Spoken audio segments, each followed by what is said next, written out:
We came out on strike because of the inhumane working conditions. The people was being misused so badly. We're fired up! Can't take it no more! We're fired up! Can't take it no more! We're fired up! Can't take it no more! We're fired up! Can't take it no more! We're fired up! Occupational safety and health is a major social concern of the 1980s. These people are part of that movement. They are asserting their right, now written into law, to a healthy and safe workplace. This right has had a ragged history. It's not always been recognized. Work has killed millions. They've died from explosions, falls, electrocution, dangerous machinery, from breathing in poisons in the air. Millions more have been mutilated or permanently disabled at work. This year, it's estimated that up to 100,000 people will die from job-related injury or disease. Over 5 million will be injured at work.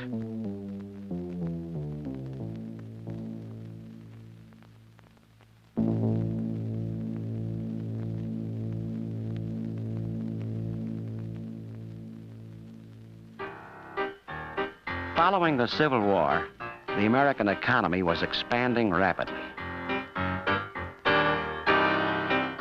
In the closing decades of the 19th century, production rates were climbing and millions more workers were needed. Between 1900 and 1910, nearly 9 million people immigrated to this country, looking for work and a better life. But many also found harsh conditions, long hours, low wages. The work was tough and dangerous. As the production rate went up, so did the pressure on workers and the casualties.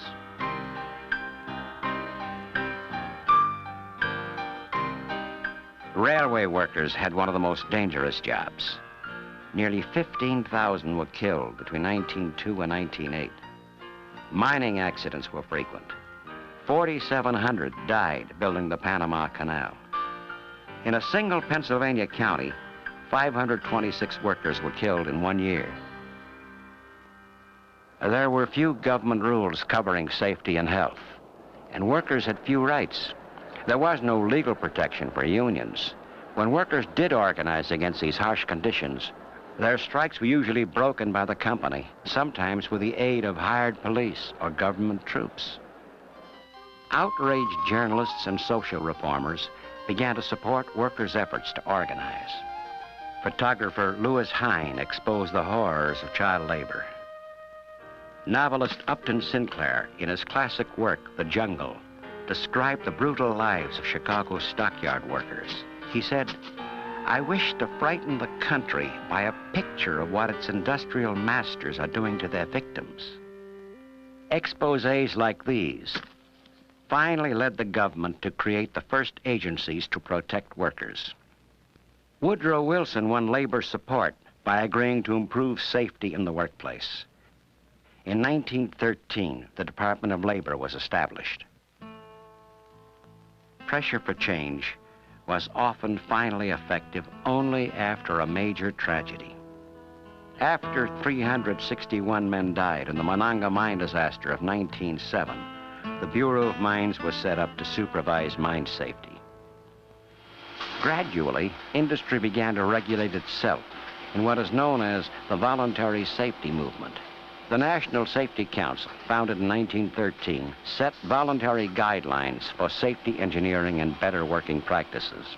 Companies put guards around dangerous machinery, set up first aid stations, and began safety classes.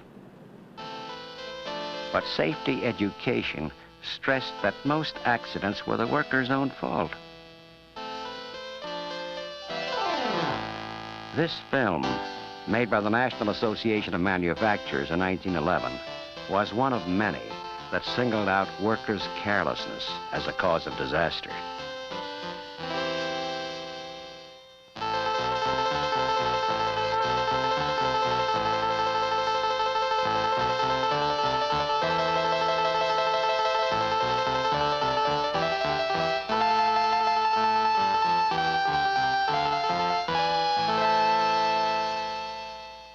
But many terrible tragedies were not caused by workers' carelessness.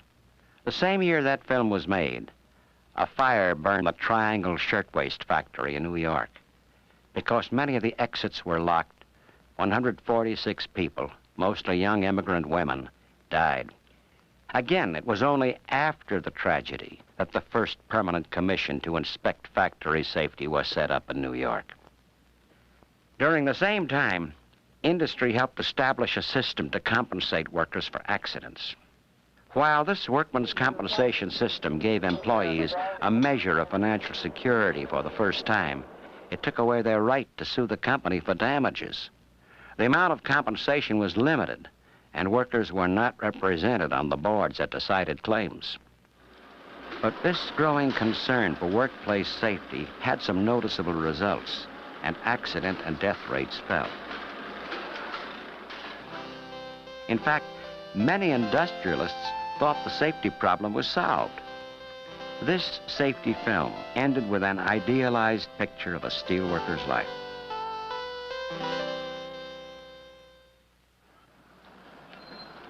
The Safety and Health Committee can be one of the most important committees in the plant. Workers today, like these at a Chicago steel plant, know the safety problem isn't solved. And we know, all of us working in that plant, that there's just a myriad of problems out there in safety and health that we've got to begin to do something about. One thing is for sure, if we got a record, a backlog of safety and health grievances and good, well-attended meetings where people bring out specific problems, we're going to be in a much better position to negotiate those kind of health and safety provisions that we need, because they're going to be based on something real. I've got a list here of 26 accidents that I've heard about. Many of them serious. The guy got 200 stitches. 200 stitches? 200 stitches. Another guy got shocked with 2200 volts. There was a burner killed in the 34th. He didn't pick up his card at the end of the turn. They found him. They went out to look for him a few hours later, and the blood was already dry and everything. He was under several tons of steel. The one case I think some of the people here are aware of is this case of Jesse Bustos at the 30-inch. When I finished unscrewing, I had no idea that this piece of steel was supposed to drop on the generator. When it dropped, when I finished unscrewing, when that piece of steel dropped, it grabbed the tip of my glove, and I got caught, these two fingers. I was stuck for 45 minutes. They couldn't do nothing until the doctor got there. He got there, I think, in about 20 minutes. I got the morphine shot. It took him more or less 45 minutes to get me free. The foreman there should have told us what the job was exactly gonna do, what it was supposed to do, and they should have never let me do that job by myself. I was an apprentice. They didn't tell me what was supposed to happen. They didn't give me no safety tip. That is their job. Management must provide safety training before the man is put to work on that job. You have a union, something that we didn't have at the beginning. You have your union, strengthen it and fight. That's the only thing you can do. The most important thing is policing this thing, and nobody else is going to police it but us. That's right.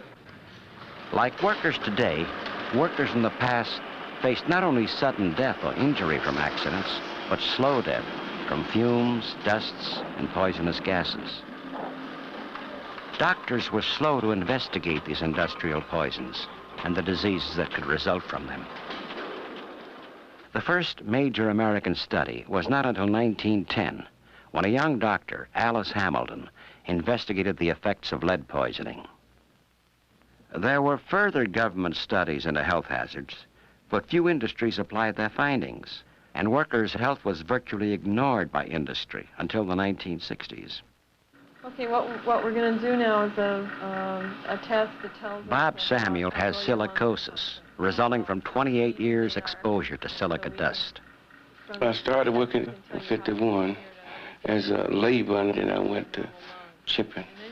And I chipped for the rest of my time until 1978. Try to get all the air out of your lungs, okay? I first noticed I was getting sick back late 60s. Blow real and hard. I started getting short of breath. Push more, blow, keep blowing, keep blowing. Then I went to the doctor, and the doctor taking x-ray, but they didn't tell me what was wrong. So we decided we would call in the federal government. So after they come in there, they found out I had silicosis. But the company themselves have never told me that I had it. I had to find this out through, doctors. The company knew all along because you had guys that was dying from it. In the 1930s, hundreds of men were hired to dig the Gauley Bridge Tunnel in West Virginia. They, too, were ignorant of the risks they ran. Desperate for jobs during the Depression, they worked with virtually no protection in a tunnel thick with silica dust. 476 men died here from silicosis. My name is Walter Kincaid. I worked in the tunnel 4 or 5 weeks. Every day I hear of someone dying with silicosis. I worked until I got sick, and the doctor told me that it was silicosis. And he also told me that anyone that worked as much as 24 hours would not be living 15 years. I think something should be done for our wives and family after we are gone. Once again, after the deaths, there was a public outcry. I personally believe that 2,000 men are doomed to die as a result of ruthless destruction of life by American industry. The next year, 1936, the Walsh-Healy Act was passed. Although it only applied to contractors doing business with federal agencies, it was the first time the government directly imposed health and safety standards. One of the areas the rules covered was the use of respirators.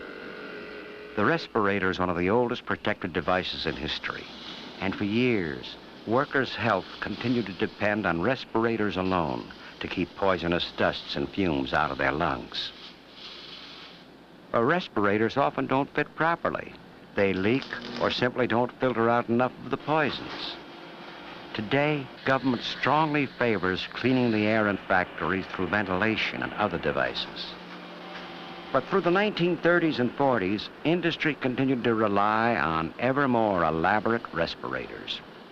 Today, thanks to the cooperation of safety men in many industries and government departments who supported and helped guide the development of respiratory protection, the menace in the air is removed for those who wear respirators. For where men once died, we who wear respirators can now live safely. And life for us, like the air we breathe, is good. That respirator is not going to do you no good.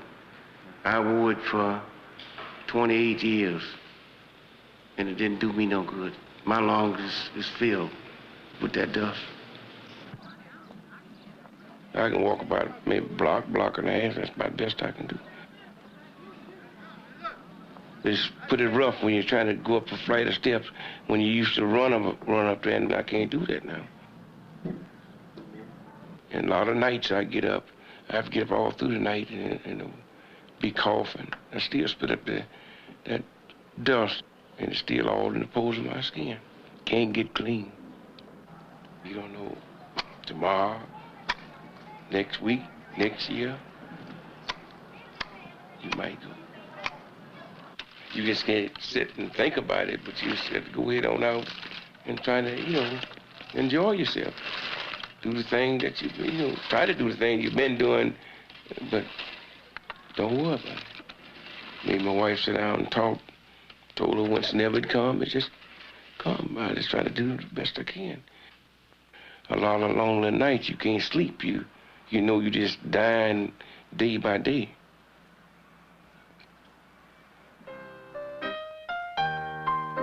The 1930s, the Depression, years when you were lucky to have a job at all.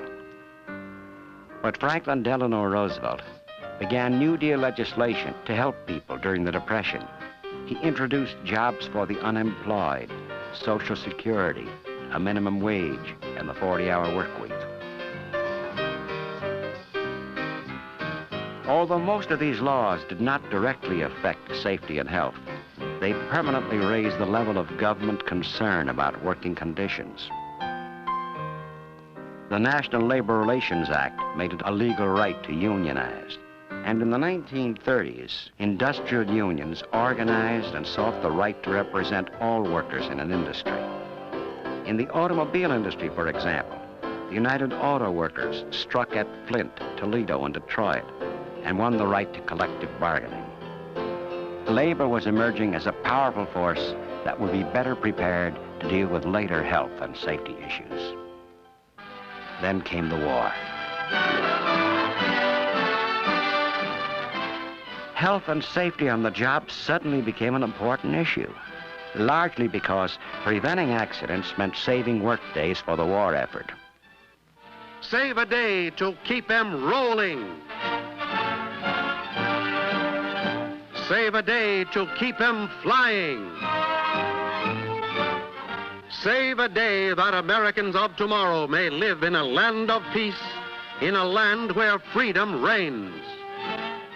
Safety supervision was stepped up in federal war plants, and the need to keep workers healthy led to some advances in industrial engineering and medicine.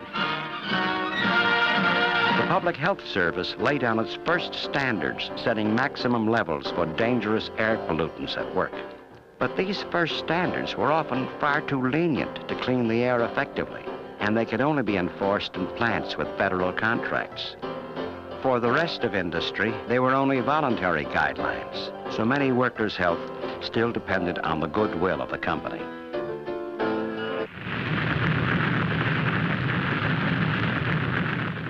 With the end of World War II, the workplace itself was changing, as an explosion of technological inventions and chemical discoveries brought a new slew of dangerous dusts, fumes, and gases that threatened workers.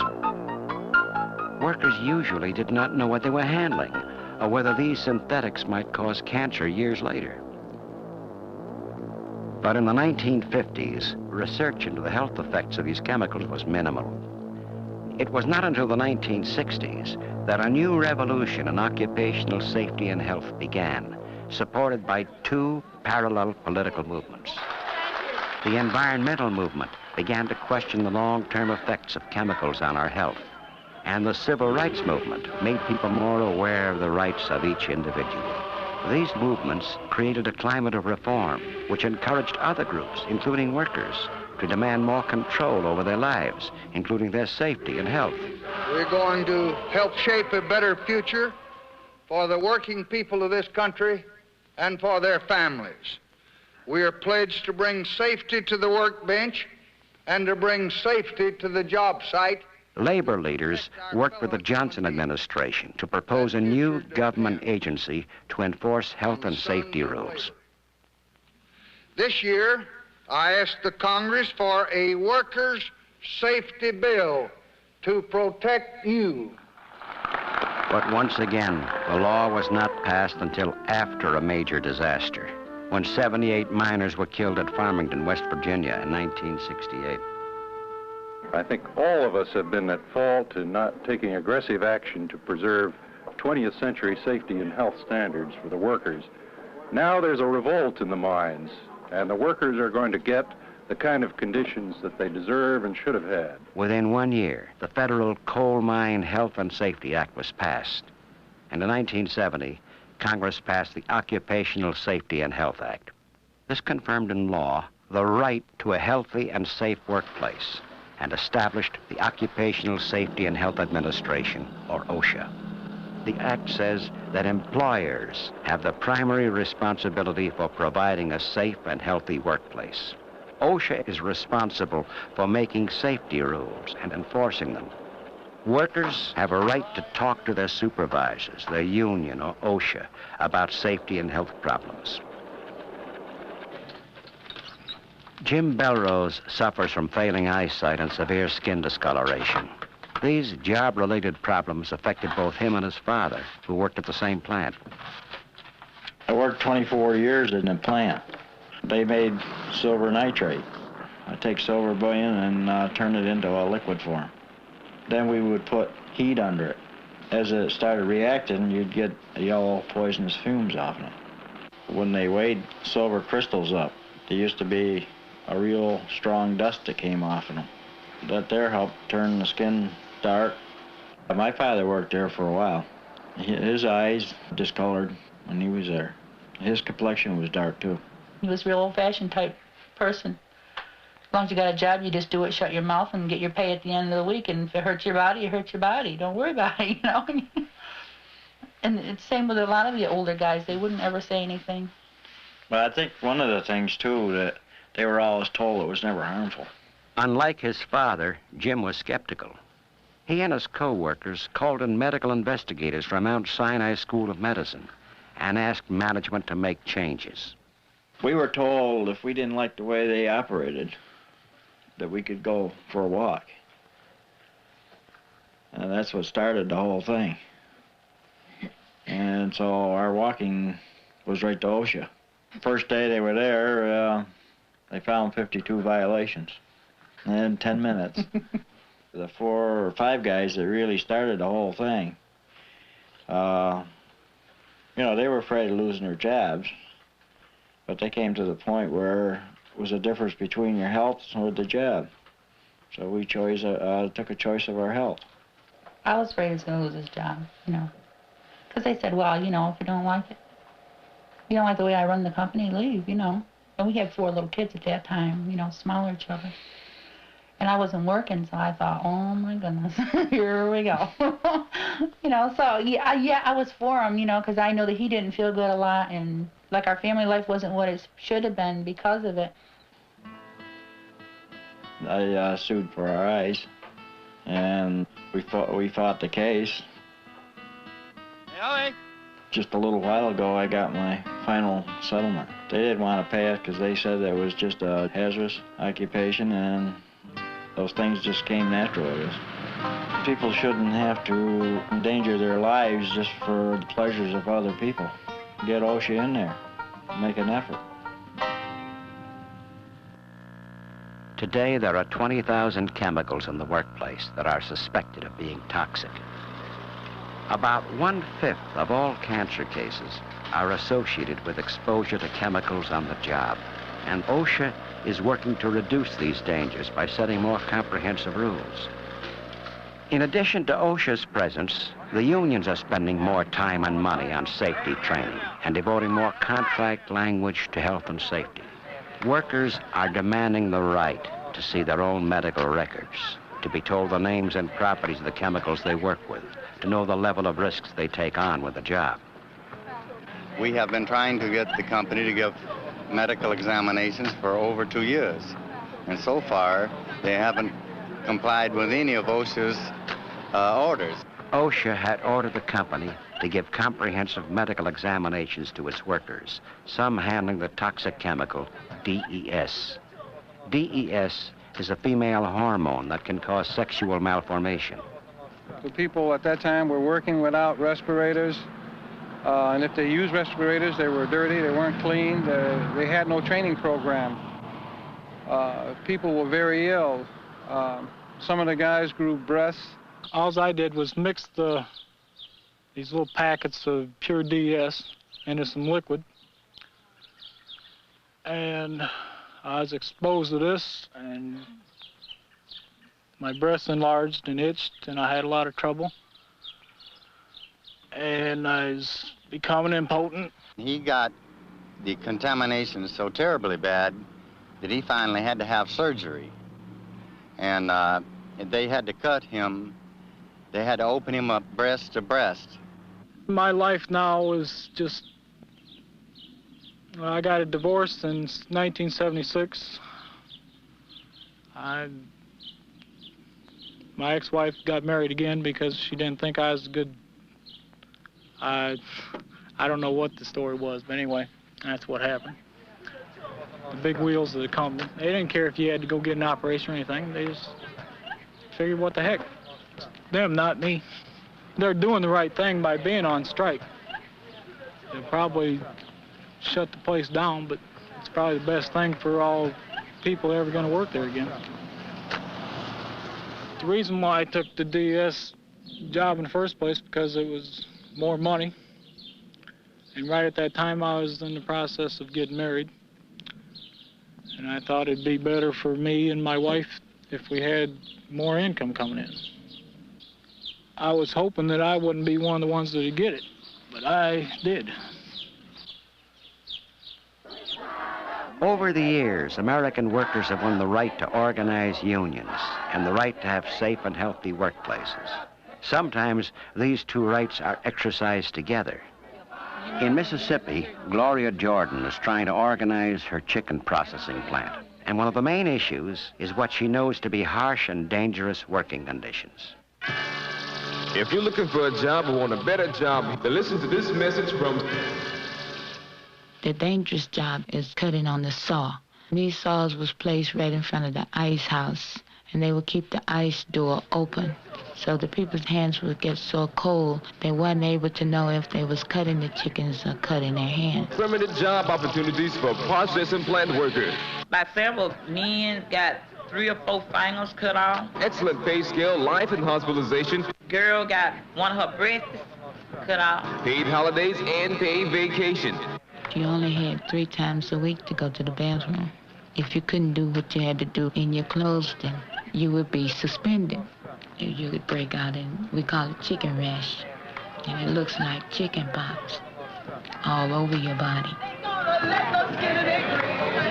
As the workers have said, treats the chickens in his plant better than he treats the human beings who work for him. The permission of going to the bathroom, you asked him, please, master, let us go to the bathroom, and he wouldn't let you go. A pregnant woman, 3 months pregnant, asked to go to the bathroom, and he wouldn't let her go. Within 5 hours, she had a miscarriage. To the workers of the farm, that is not misusing human being, that is taking a life.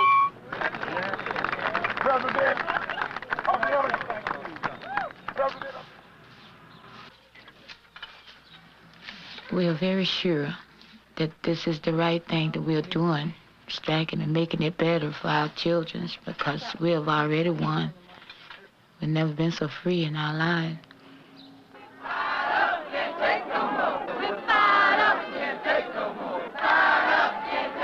We are beginning to change our attitudes, to protest about dangers that used to be accepted as part of the job. We are moving from haphazardly protecting workers or compensating them after the fact to trying to prevent hazards from happening at all. Workers themselves are making history by questioning their working conditions, finding out the risks they run, and claiming their legal right to safety and health.